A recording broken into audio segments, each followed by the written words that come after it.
لابد أن نعطيه ونوفيه كل حق وتقدير هذا النيل، ونحن نحتفل بعيد وفاء النيل. حضرتك يعني تعطينا لمحة ونبذة عن كيف كان القدماء يحتفلون ويقدرون النيل.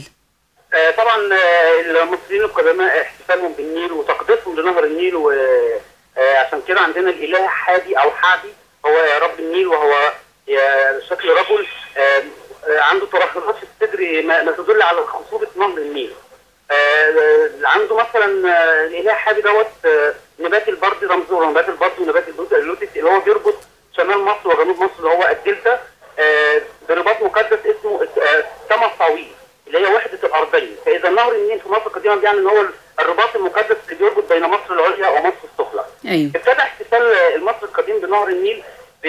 مفيش بقى عندنا الخرافات التاريخيه القاء عروسه في النيل والكلام ده، لا، مصر القديم كان بيحترم الانسان، بيحترم المراه، مفيش تقديم اي قربان بشري للنيل اساسا. أيوه. ده يعني معلومه مغلوطه طبعا، دي جات لنا عن طريق ابن عبد الرحمن بن عبد الحكم، ده مؤرخ اسلامي للاسف نقل لنا هذه الروايه وفضلت راسخه في اذهان كثير من المصريين. أيوه. ولكن المصري القديم كان بيحترم الانسان، بيحترم الحيوان، ولا يقدم اي قرابين بشريه لنهر النيل، بل كان بيقدم لنهر النيل الحب والوفاء، لان هذا النهر هو اللي يفيض عليه بالخير كل سنه. وابتدى ان هو يرصد الظواهر الكونيه المحيطه به، فابتدى ان هو يرصد الشعر اليمنيه اللي بتتنبأ بقدوم الفيضان، ابتدى ان هو يرصد، ولدينا اهم مصدر تاريخي واثري بيوثق التوثيق دقيق جدا ان المصري القديم كان مهتم قوي بتحديد منسوب نهر النيل، ودوت بلوحه اسمها لوحه باليرمو، دي معروضه في لان كان عن طريق فيضان النيل وارتفاع منسوب النيل او انخفاضه كان بيحددوا مواسم الزراعه وفصول السنه كانت بيتم تقسيمها. تمام. طب يعني استاذ عماد حضرتك نهر النيل اذا فاض عن 16 ذراع فهو بيهدد كارثه، فكان لازم المصري القديم بياخد احترازاته من هذه الكارثه. في نفس الوقت لو كان في جفاف برضه بياخد احتياطه، ان هو بيبدا تخزين الحبوب والغلال، وابتدى شق القنوات. فالمصري القديم يعني عرفنا شق القنوات دي من ايام الملك العقرب من الاسره الاولى. ايوه. فالمصري القديم كان دايما مهتم جدا بالري والمصادر المياه في مصر، كان بيتخذ كل الاحتياطات. استاذ عماد حضرتك في لوحه باليرمو ابتداء من الاسره الاولى حتى الملك الثالث في الاسره الخامسه جيت قرع السيسي، واللوحه دي موجوده بتوثق ده اقدم مصدر لتوثيق منسوب فيضان نهر النيل. استاذ عماد حضرتك قمت بتقديم اقدم تقرير او وثيقه في مصر القديمه لدراسه انخفاض وارتفاع مستوى النيل. حضرتك يعني تحدثنا عن هذه الوثيقه وما مطلوب. هي لوحه باليرمو اللي بقول لحضرتك دي تعتبر من الاعراف الدوله القديمه ابتداء من الاسره الاولى حتى الاسره الخامسه، وتحديدا في عصر او في عهد الملك جيت قرع السيسي ثالث ملوك الاسره الخامسه.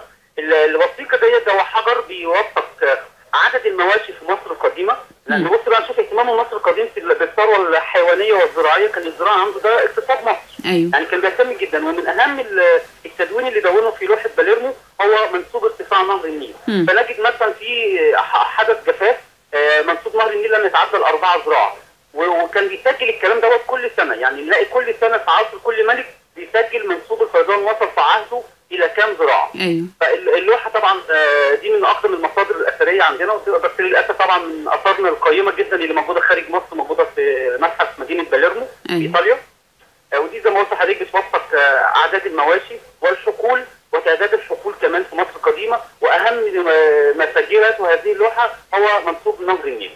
فدي تعتبر دي اقدم واهم وثيقه في تحديد منسوب نهر النيل من اقدم الاسرات. حضرتك ذكرت انها موجوده في المتحف؟ موجوده في متحف باليرمو. هي اللوحه حضرتك كانت يعني مقسمه الى 6 اجزاء. ايوه. اكبر جزء فيها اللي هي موجوده في باليرمو دي لا يتعدى طولها مثلا حوالي 75 سم. ايوه. وفي جزئين موجودين في المتحف المصري عندنا، بس دي يعني نقول عليها شظايا. يعني انما يعني اهم اساس الوثيقه في متحف باليرمو. وفي جزء ثاني برضه موجود في لندن. ايوه. متحف جامعه لندن. طب اهم جزء اللي هو في التوثيق ده اللي موجود في باليرمو. طب هناك من الاجراءات لتجميع هذه الوثيقه وهذه الاجزاء في مصر؟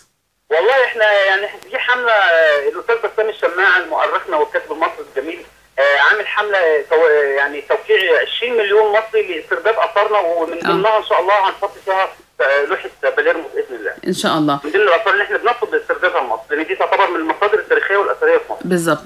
أستاذ عماد مهدي، عضو اتحاد الأثريين وباحث الأثري، ونحن نحتفل بوفاء النيل. حضرتك شايف المقارنة ازاي في الاحتفال بين المصريين القدماء واحتفالنا الآن؟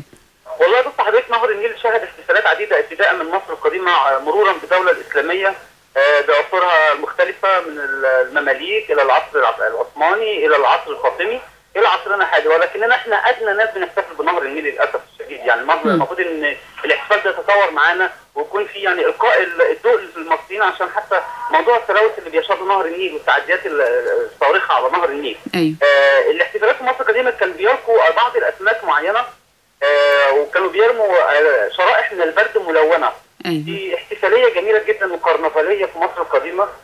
وكان النهر كله كان بيبقى ملون، وكانت المراكب النيليه من شمال مصر الى جنوب مصر بتطوف في نهر النيل في الوقت دوت احتفالا بالفيضان.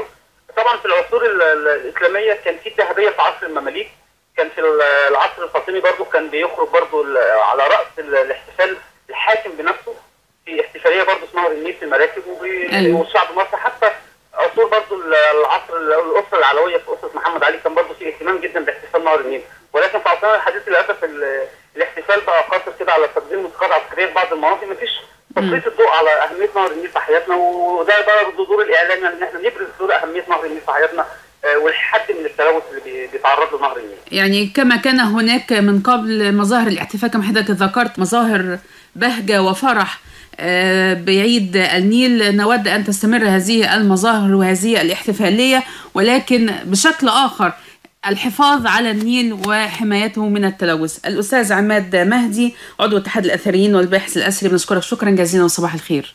صباح الخير. نشكرك.